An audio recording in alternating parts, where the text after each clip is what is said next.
ముఖ్య ఉద్దేశం ఏంటంటే ఎవరైనా ఇల్లీగల్ వ్యక్తులు కానీ ఇల్లీగల్ ఇష్యూస్ కానీ ఏదైనా జరుగుతున్నట్లయితే ఈరోజు నా ఇంటి పక్కన జరుగుతుంది కదా నాకేంటి సంబంధం అనుకుంటే రేపు ఆ సమస్య మన ఇంటికి కూడా వస్తుంది. నా పక్కింట్లో బెల్ట్ షాప్ నడుతుంది కదా వాడు నేను చెప్తా అంటే పోలీసులకు చెప్తే నన్నేమనుకుంటాడో నన్ను ఎట్లా బదనాలు చేస్తాడో అనుకుంటే రేపు రాత్రి 12 గంటలకు ఎవరికైనా తాగాలనిపిస్తే వాళ్ళ ఇంటికి వచ్చి తలుపు కొడతాడు. వాడు తాగిన తిక్కల వాళ్ళ తలుపు కొట్టచ్చు నీ తలుపు కొట్టచ్చు. అప్పుడు ఎవరో ఇంటికి హస్బెండ్ రాలేడను లేకపోతే ఇంకోటను మీ ఇంట్లో లేడీస్ తలుపు చేయొచ్చు. ఒకరోజు నువ్వు రాత్రి 12 గంటలకు వస్తానని చెప్పచ్చు, లేదా నీ పని కాకపోవడం వల్ల రాత్రి 10 గంటలకు ఇంటికి రాకపోవచ్చు. అప్పుడు ఎవరో కొట్టినా కూడా తలుపు తీస్తే అప్పుడు ప్రాబ్లం మీకు కూడా అవుతుంది కదా. అంతేకాకుండా ఒక దగ్గర ఎవరైతే బెల్ట్ షాప్ కానీ ఇంకేదైనా ఇల్లీగల్ ఇష్యూస్ నడుస్తూ ఉంటాయి నాకెందుకు అని ఎవరైతే ఉంటారో వాళ్ళకు ఖచ్చితంగా ప్రాబ్లం అవుతుంది. ఇలాంటి విషయాలు మాకు చాలా నోటీస్కి వచ్చినాయి. అది వాళ్ళకి ఎప్పుడైతే ప్రాబ్లం అవుతుందో ప్రాబ్లం వచ్చిన తర్వాత చెప్తారు. అట్లా కాకుండా వాళ్ళ ద్వారా మీకు ప్రాబ్లం రాకముందే మాకు చెప్పినట్టయితే అలాంటి ఇల్లీగల్ ఇష్యూస్ ఏవైతున్నాయో వాటి మీద మేము కఠిన చర్య తీసుకొని మిగతా వాళ్ళు ఎవరికి కూడా ప్రాబ్లం రాకుండా చూసుకుంటాము. ఈ కార్డియాక్ సెర్చ్ అనేది మిమ్మల్ని ఇబ్బంది పెట్టడానికి కోసం పెట్టింది కాదు, ఓన్లీ మిమ్మల్ని రక్షించడానికి కోసం, మీ సేఫ్టీని కరెక్ట్గా ఉందా లేదా అని చెప్పి చూడడానికి కోసం మాత్రమే పెట్టింది. అలాగే నాకు తెలిసినంత వరకు నాకు సిద్ధార్థ నగర్ మీద చాలా నమ్మకం ఉంది. నేను వచ్చిన 1.5 yearల సిద్ధార్థ నగర్ నుంచి ఒకటే ఒక కేసు అయింది. ఆ కేసును కూడా లోకల్ పబ్లిక్ అంతా మాట్లాడి సెటిల్ చేయడానికి ట్రై చేశారు, కానీ అది ఎందుకో కాలేకపోయింది. మిగతా ఇష్యూలలో ఇక్కడ నుంచి ఒక దొంగ దొరకలేదు, నాకు ఒక దొంగతనం జరగలేదు. అట్లనే వేరే దగ్గర దొంగతనం జరుగుతాయి. ఆ దొంగతనం చేసిన పర్సన్ సిద్ధార్థ నగర్ సార్ కూడా చెప్పడం జరిగింది. ఇక్కడ ఉన్న 90% పబ్లిక్ కూడా వేడి వారి పనిచేసుకొని బతకడం జరుగుతుంది. అలాంటి వాళ్ళకి ఎవరో ఇక్కడికి వచ్చేసి వారి బాధకు వాడు ఇలాంటి మత విద్వేషాలు చెరగొట్టి దాని ద్వారా గొడవలు జరుగుతాయి. రోజువారీ కూలి పనిచేస్తున్న उसी के अंतर्गत तेलंगाना गवर्नमेंट की तरफ से गवर्नमेंट ऑर्डर निकला है. उस गवर्नमेंट के ऑर्डर के अंदर सभी लोगों को कंपलसरी मास्क पहनना है. बिना मास्क के कोई भी पब्लिक में नहीं आना चाहिए, अदरवाइज उन पर फाइन लगा दिया जाएगा. साथ में ही 69 गवर्नमेंट ऑर्डर के अंदर किसी भी तरह का पब्लिक रैली, गैदरिंग, क्राउड नहीं होना चाहिए. कोई भी फंक्शन के लिए परमिशन नहीं मिलेगा.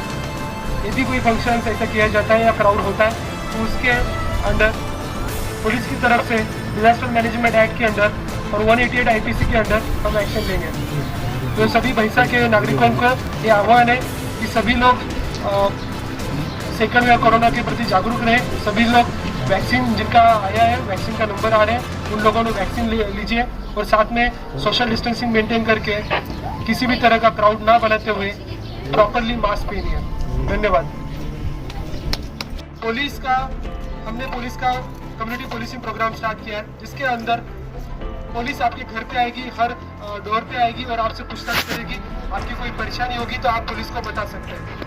इसके अंदर और जो पुलिसिंग में हमें पता चला है कि यहाँ पे कुछ लोग भैंसा के जो अच्छे लोग हैं उनमें बाहर के लोग आके परेशान कर रहे हैं और बाहर के लोग आके यहाँ पे भैंसा में कम्युनल इंसिडेंट्स हो रहे हैं. तो 7 तारीख को जो इंसिडेंट्स हुआ है, पिछले एक साल में भैंसा का हमेशा नाम खड़ा होते आया.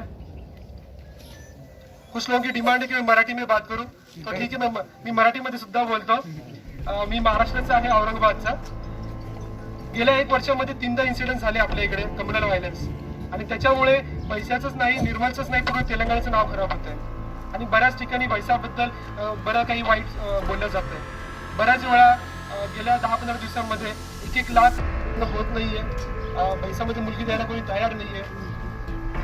भैंसामध्ये जे जॉब वगैरे यामध्ये भैंसामध्ये सुधारणा करावी यासाठी आपल्या ऑपरेशनची गरज आहे. त्यानुसार आज आम्ही हा ऑर्डिनन्स सर्च ऑपरेशन आज आयोजित केलं होतं. ऑर्डिनन्स सर्च ऑपरेशनमध्ये ऑपरेशन चेक केले, आधार कार्ड, वोटर ID प्लस इथून कोणी आउटसाइडर्स मायग्रेंट लोक कोणी आहेत का त्याबद्दलची विचारपूस झाली आहे. तसेच काही व्हेकलचे डॉक्युमेंटेशन प्रॉपर नव्हते, जसे की नंबर प्लेट, RC. त्याच्या अंतर्गत व्हेकल काही सीज करण्यात आले. तसेच यहाँ पे काही इलिगल धंदे आहेत, बेल शॉप, गांजा, त्याबद्दलची सुद्धा चौकशी इथे करण्यात आलेली आहे. जिथेही बेल शॉप, गांजा, मटका अशी इलिगल ॲक्टिव्हिटीज दिसतील तिथे आम्ही ॲक्शन घेणार आहेत. पोलीसतर्फे ॲक्शन घेतलं जाईल. तर से बाहर से कोई ट्रबल मांगर्स आ रहे हैं, किसी भी तरह का तलवार, आर्म्स, पिस्टल, ये लोग यदि कलेक्ट करें तो उन पर पुलिस की तरफ से स्ट्रॉन्ग एक्शन लिया जाएगा. साथ में गवर्नमेंट की तरफ से किसी भी तरह का पब्लिक गैदरिंग, कोई भी क्राउड नहीं होना चाहिए, ऐसा गवर्नमेंट ऑर्डर आया। हमें इंफॉर्मेशन दीजिए, पुलिस के साथ कोऑपरेशन कीजिए।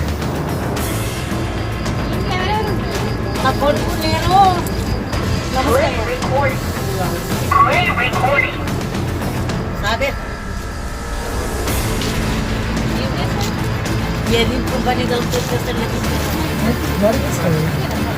मामू